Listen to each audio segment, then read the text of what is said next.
Hey guys, Base Shogun here, and today we have a GOBOTS review. Today we're going to be taking a look at the GOBOTS ROGUN. You also may know this guy from the Arco line because GOBOTS kind of imported their designs. That's why some of the GOBOTS look like a mishmash of different things, kind of like some of the early Transformers did.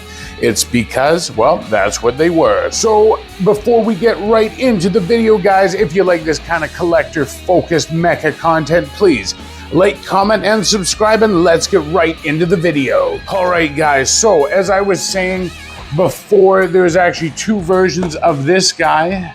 The original Arco one will honestly, obviously say Arco on it instead of GOBOTS. I kind of dig having the GOBOTS version, as I'm a GOBOTS guy, not an Arco guy. However, you know, I think they're interchangeable. I don't think the value goes up or down too much one way or the other. I'll double check that and put it on the screen.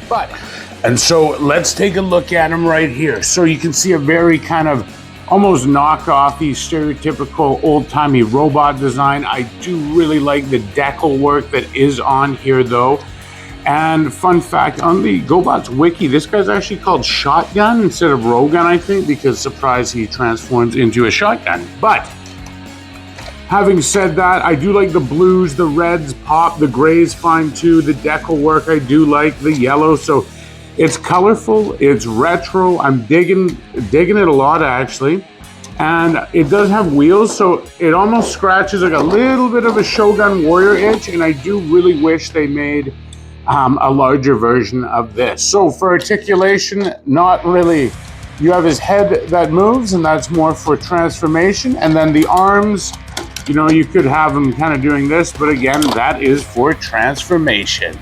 So just from what I've seen so far, I think this guy is really nostalgic. I could see how at the time, if you got this instead of maybe a Devastator, the kids would call you a poor loser or something like that. But you know, I do dig the design of this guy, and it's even cooler because this is actually a cap gun, and we are gonna try it out there.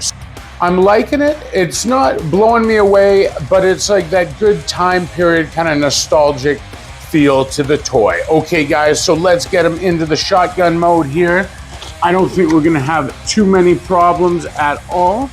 We can start by twisting the head back, and then we can put the arms out like that. All right, once we have that done, we can fold in the legs. They're just on springs there. They should lock in somewhere, and pull the stock out. And then lastly, this will come and that'll hook into, so his chest will just come, hook into there. And there you have it. And it's a pretty good sized gun, actually. There's kind of my forearm, probably about, oh, I don't know, good 20 inches, I'd say, a good 20 inches.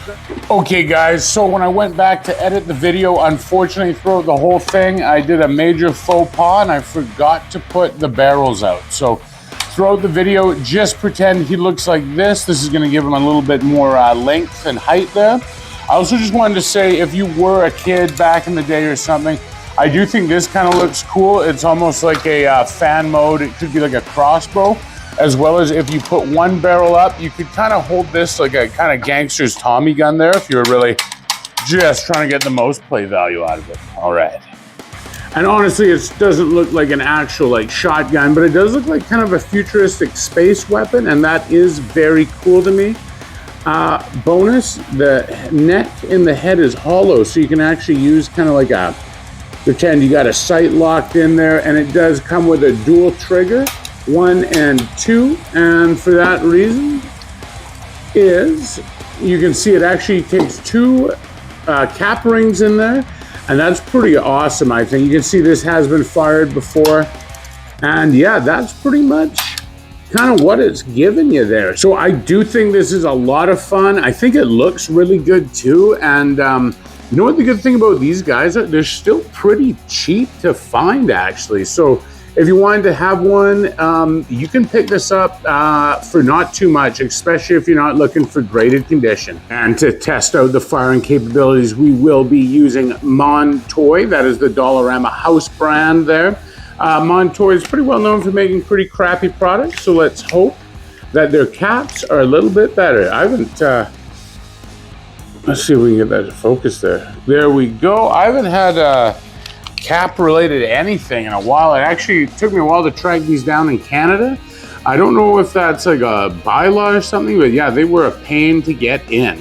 So to load him up, guys, again, we've been over this and over this, but you can do that. And if anyone had a half decent childhood, you probably still remember how to fire a cap gun, I hope.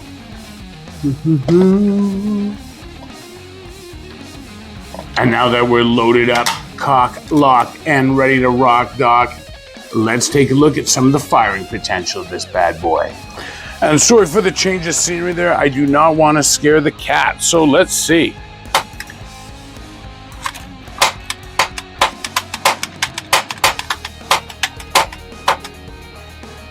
Wow, look at that, smoke and all. Whew. Now that's a nostalgic smell. I haven't fired a cap gun in a long time. Well, you know what, guys? That was really fun. And the dual trigger action and just the pop, pop, pop, and then you can look through the sight. You know what? That was a lot of fun. I had a lot more fun than I thought I would, actually, and everything worked. The only duds there were just these cheap caps, but even they fired fine. And you know what? For $2, I got to shoot that part of the video. So I'm gonna get them back into robot mode, just give you some very brief scaling, final thoughts, and then we'll wrap this one up, guys. All right, let's do this.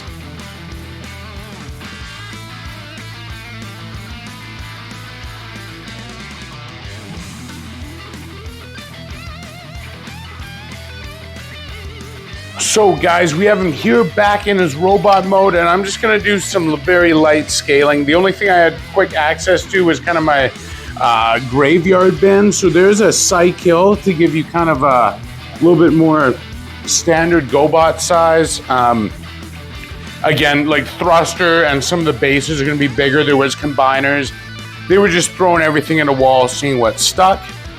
There's even also a smaller version of this that's like a cap pistol. I'll put a photo up of that as well. And again, just really cool. And you can imagine playing with your friends, akimboing these, pop, pop, pop, pop. You could have a ton of fun.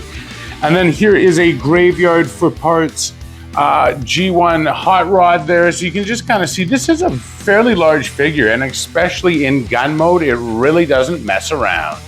Okay guys, I think it's time for my final thoughts here. And I gotta say, this was actually a really fun review. I had fun reviewing it. The toy handle's fun. And when you're using it, you could really feel that, like, when kids were using this back in the day, it would have been a lot of fun, and that's a good purchase. You could have more fun with this and do more role play than a ton of the competitors at the time, the transformable robot market there.